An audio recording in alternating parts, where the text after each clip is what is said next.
9, 8, 7.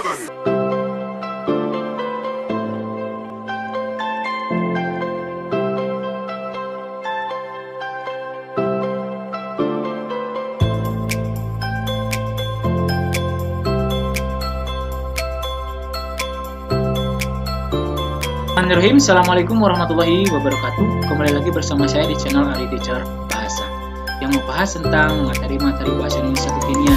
Oke, untuk tayangan kali ini kita tetap masih di materi bahasa Indonesia untuk kelas 10 semester 2 tentang bab debat. Tetapi untuk episode yang kedua, oke, melanjutkan yang kemarin, tayangan yang sebelumnya.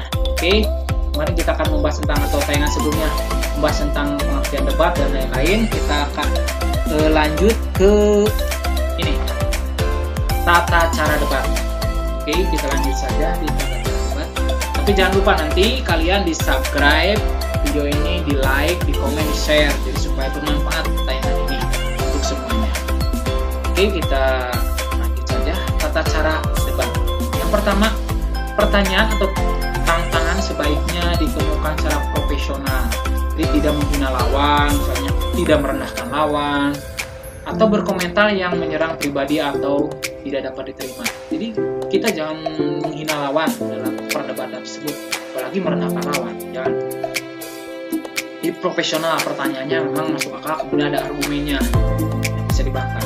Dan yang kedua, cara yang kedua, analisis kritis, sintesis, keterampilan retorika. Jadi berbicara intelijensia atau ability to appreciate and understand.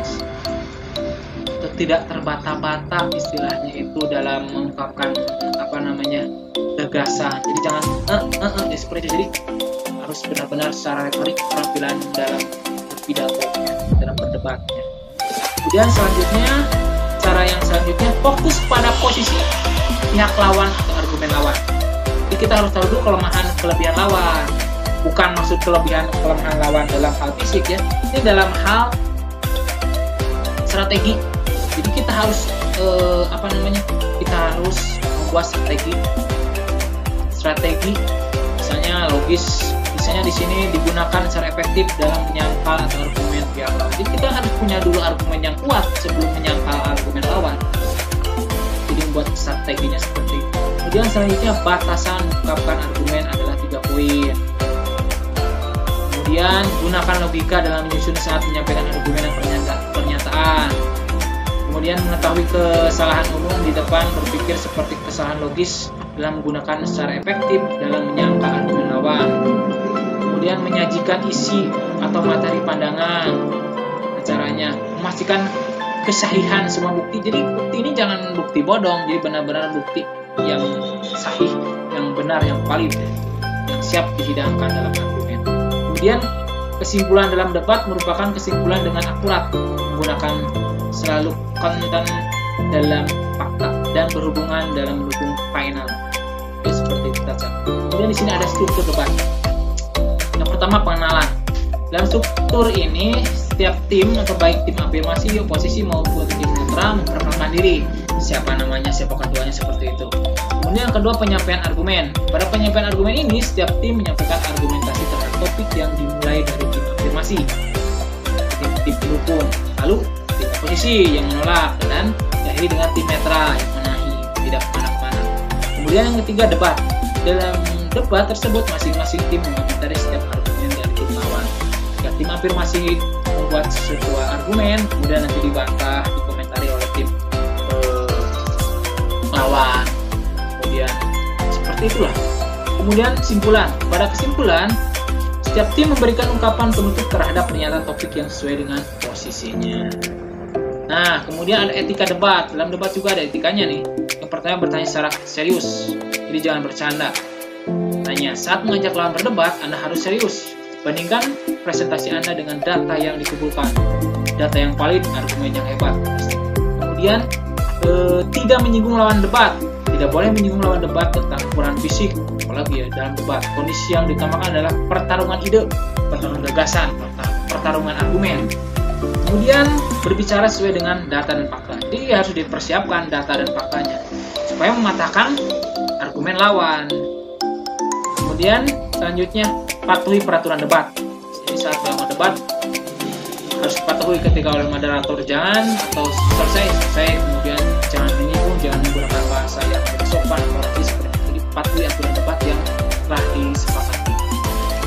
Kemudian langkah-langkah pelaksanaan debat. Yang pertama, pahami mosi dengan baik. Mosi adalah topik yang diperdebatkan. Karena itu diperlukan untuk memahami mosi yang lebih cermat dan jeli. Hal tersebut untuk menghindari kesalahan penafsiran terhadap mosi tersebut. Mosi tadi topik debat, paham dulu mosinya. Kemudian berdiskusi dengan ahli. Kita sebelum berdebat diskusi dulu dengan ahlinya apa yang argumen dan kemudian data-data yang valid. Kemudian kritis dalam menganalisis. Setelah mendapatkan masukan dan mengetahui besar bekal studi literasinya tadi dari ahli, kita bisa menganalisis. Tujuan analisis adalah untuk menyaji data yang diperoleh dan membentuknya menjadi opini yang dipresentasikan pada saat debat. Jadi opininya sudah kuat tadi karena kita telah diskusi dulu dengan ahli. Data-datanya sudah valid, sudah kemudian argumennya sudah kuat. Kemudian koordinasi dengan tim.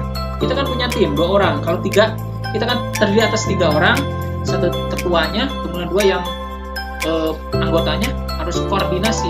Dalam debat, dalam isi debat kelompok, Anda tidak dibekali dengan pengetahuan data pribadi, tetapi Anda juga dapat berkolaborasi secara strategi dengan anggota tim lainnya. Karena Anda juga perlu mengkoordinasikan kerja sama tim dan menyelaraskan persepsi gerakan, serta membagi peran sesuai keterampilan dan terus aktif berlatih. Kemudian yang terakhir, latihan verbal, bicara. Setelah siap materi debat, jangan lupa bersiap hal yang berkaitan dengan materi. Beberapa hal yang perlu diperhatikan adalah pilihan kata atau diksi, intonasinya, ekspresinya, gimmick wajahnya, gimmick seperti itu. Jadi kuncinya utamanya adalah menguasai materi lah, percaya diri. Kemudian kalian tidak perlu berarti keras.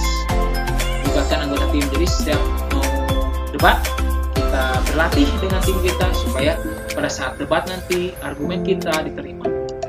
Oke, mungkin cukup sekian dari video dari saya tentang debat di episode kedua ini.